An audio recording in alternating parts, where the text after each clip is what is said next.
Welcome to the 2 Pages of Mystery podcast, now part of the Coil Entertainment Network. I'm your host, Rob Steele.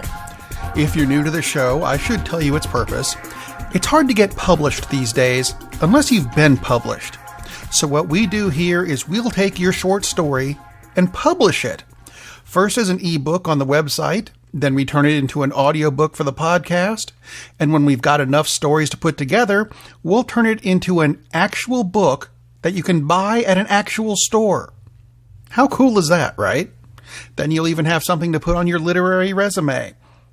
Now, if you'd like to submit a story, just email it to us at submit@twopagesofmystery.com. Now, there are some rules. The list of the rules is available on the website, also called 2pagesofmystery.com. It's number 2, Pages of Mystery uses letters. Just works out that way. Now, we would like to thank iTunes, the Google Play Store, and the Happy Hour Network for passing the show along. And don't forget to follow all the Coil Entertainment Network shows on Pinterest or even the YouTube channel, or you can also check them all out on the coilentertainmentnetwork.com website. In today's story, what starts out as a night off turns into a bizarre whodunit as Lieutenant Cooper Wright investigates how a man who was proposing to his girlfriend in a very romantic manner is killed by the purse of a woman he doesn't even know. Was it a conspiracy, or was he somehow in the wrong place at the wrong time? Or could it be a sign from above? Today's story is called Stairway to Nirvana.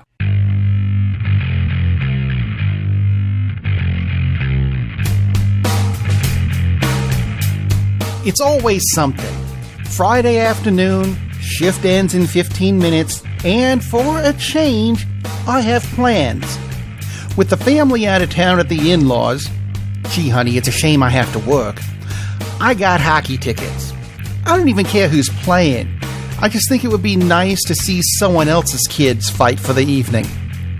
But, of course, we get a call. Dead guy, downtown.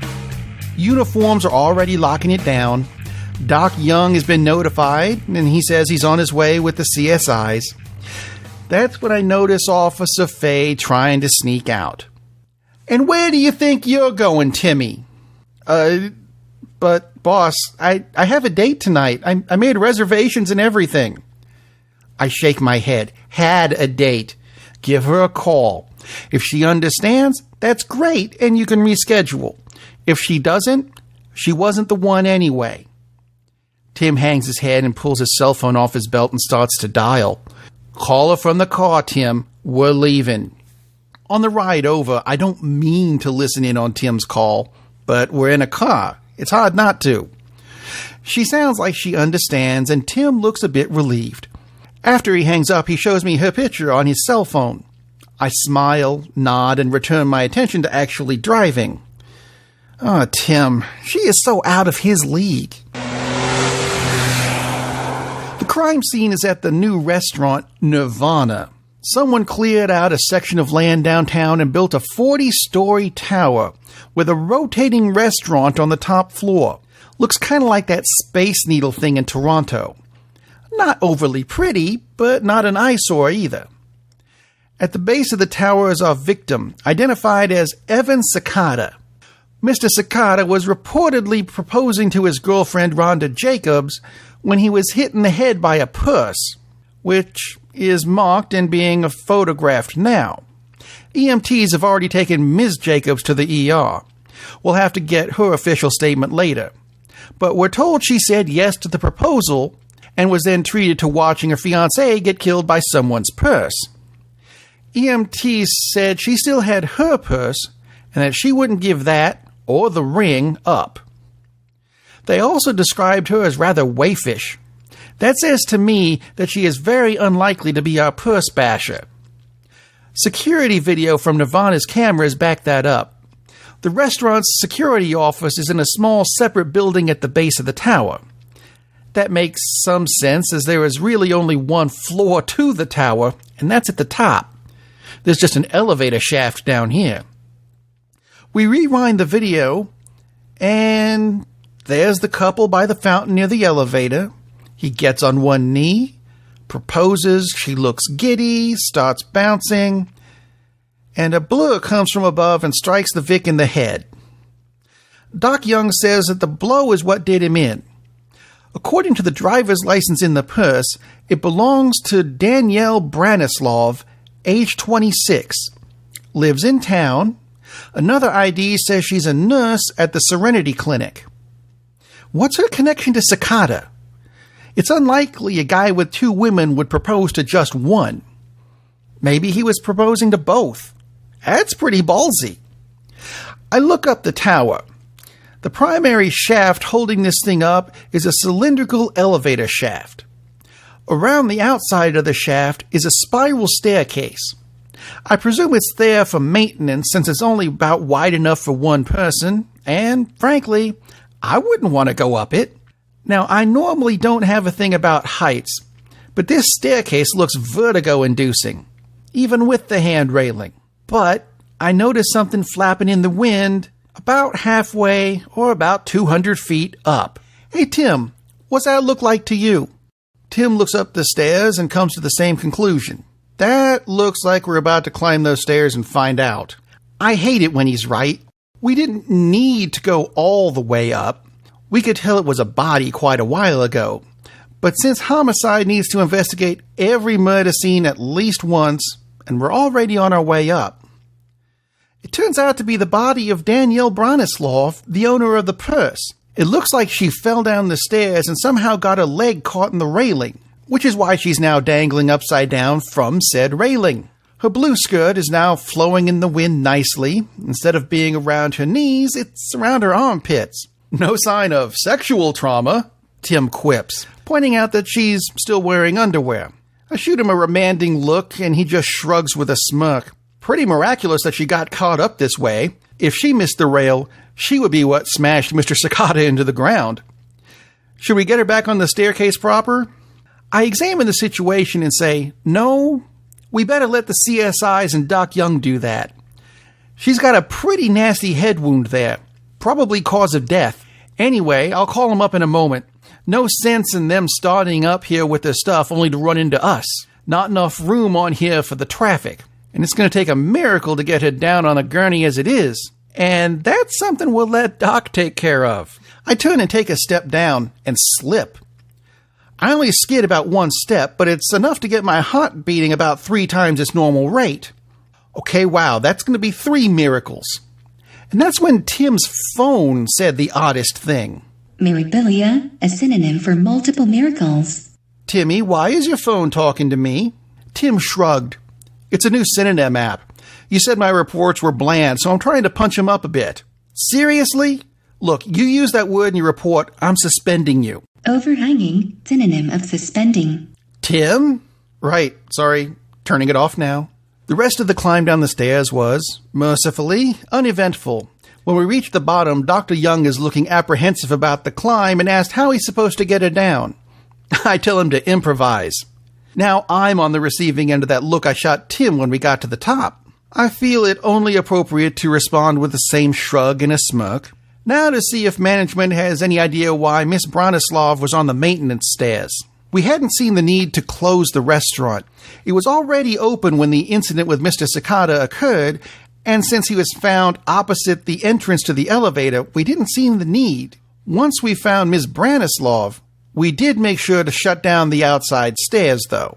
The manager, who has been very helpful, is Lindsay Slade, and she said she'd be helpful in any way. She'd already confirmed that Mr. Cicada had not been in the restaurant today, but there was a Cicada on the reservation list. She hands me the list, and I quickly scan it for anything familiar. And I do find one name. I shoot Tim a questioning glance. I told you I had reservations tonight. Well, amusing and interesting, but not very helpful. I return the list to Miss Slade, and also show her a copy of Miss Branislav's driver's license, and asked if she had been in tonight. Not that I recall, but I don't interact with the crowd too much. Too much to do backstage, as it were. She looks toward the entrance and signals the maitre d' and asks him the same question. She did not dine in the restaurant proper, but there was a woman who looked like that in the bar. Maybe Happy knows her. He scoffs and returns to his station. Happy? Mike and James do not seem to get along. She explains while leading us to the bar. But they don't need to work together or even see each other during any shift. Jim handles the door and Mike handles the bar. Mike, was this woman in earlier? Mike looks at the picture. Yeah, she was here. Got into it with her boyfriend. Nothing physical, but something about him fooling around. I didn't hear all of it. She stormed out and he followed. Miss Slade looks appalled. Did they pay their bill? Not yet.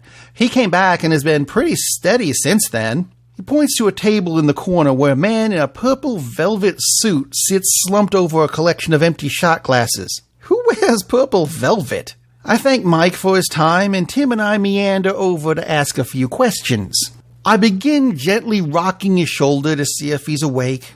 It doesn't take long before he sits bolt upright and exclaims, 400 sheep intestines! And settles into a normal sitting position and looks drunkenly in my general direction. Excuse me, sir. I'm Lieutenant Wright, and this is Detective Fay. We'd like to ask you a few questions about Danielle Branislav. Lovely girl. Absolutely lovely. Tim and I take seats opposite the purple-clad man. We think that's probably a good idea because with his breath, we're probably going to be drunk soon, too. We were dating until a little while ago. She's just here. Where'd she go? Hey, Danielle, where'd you go? Sir, I attempt to interrupt his search with a fairly predictable result. He sits upright again and says, Oh, hi there, fellas. I'm Martin Pettigrew. Can I interest you in some insurance? He remains upright long enough to get the word insurance out before he passes out on the table. Tim, get him to the drunk tank. We're not going to get anything useful out of him right now. Yes, sir. Then Tim looks at me thoughtfully. By the way, did I make detective already? Not now, Tim. I bury my head in my hands and contemplate finishing one of Mr. Pettigrew's drinks. I decide against it and return to the bar to tell Mike that Mr. Pettigrew would like to start a tab that he'll be paying off once we get him sober. Mike chuckles and begins tapping into the register computer. While I'm at it, you probably know this. How do you get to the outside stairs from up here? I mean, where does it come out? Well, there's a service hallway near the kitchen to the right of the elevator. That's usually how the staff gets in and out. It's beyond the restrooms. I think the second door beyond the restrooms. Yeah, that's the one. I thank Mike and head toward the door. I'm not looking forward to going down the entire flight, but it is probably necessary. So let's see. Elevator, hallway, men's room, women's room, janitor closet, maintenance. Here we go. I find the door not quite entirely closed and a breeze flowing in under the door. I push the door open and find a workroom, workbench, and a lot of tools and replacement parts. On the far side of the room is a large door in the floor. That is, indeed, the other end of the staircase. As I begin to descend from the dizzying height, I notice a sign that says, Warning! Do not take these stairs alone. That's when it occurs to me that I've just sent my backup somewhere else. Great. Well, it's not like I'm going to get any trouble out here on the stairs, right? Worst case scenario, I trip. And I don't think Tim would be able to catch me anyway. Deep breath, and down we go. About a quarter of the way down, I encounter two maintenance workers, not so much on the stairs themselves, but dangling from the previous level's stairs about halfway between levels. Hey fellas, either you see a woman on these stairs tonight? Cute blonde in a dress? The one on the far side from me says, Yeah, she ran through the workroom as I was getting ready to come out here. I told her this was for employees only, but she didn't care. Said something about breaking up and took off. You had to see her, right, Stevie? You was out here already. Yeah, I saw her. She was hot. I figured Davy here sent her out as a favor. You do owe me for lunch last week, right? Yeah, lunch? I ain't buying you a hooker to make up for it. Anyway, I tell her this is no place for a young lady and that she should go back up and take the elevator. She squeezes past me and keeps going. Last I saw of her. Interesting story. Except for one thing, Stevie. It's an awful lot of blood on that wrench on your belt. Stevie pulls a knife, although I'm not quite sure what he's going to do with it. He's still dangling on a safety line about 15 feet away from me and another 10 off the stairs. I pull my gun anyway and aim it at Stevie. I'm not sure what you're planning on doing with that, but I'm pretty sure I can shoot you first. Yeah, you'll have to carry me down the stairs then, he says, attempting some kind of bravado. Nah, I'll just shoot you and push you over the edge. It's easier that way. Davy, to his credit, looks shocked through the whole exchange and says, "The hell you will," to me, and punches Stevie in the face, knocking him out. "If you push him over, I have to clean him up," he says while operating a winch that lowers the pair to the next level of stairs. He doesn't handle rejection well. That's as good a motive as any. I thank Davy for his assistance and disarm and handcuff Stevie. This just leaves me with one big mystery. How the hell do I get him down from here? We hope you enjoyed listening to the show. If you'd like to submit your story for the audiobook treatment and publishing on our website, don't forget to use the email address submit@twopagesofmystery.com. And of course, don't forget to pass the show around to your friends because who doesn't love a mystery? That and it's free. So until next time, keep writing and keep 'em guessing.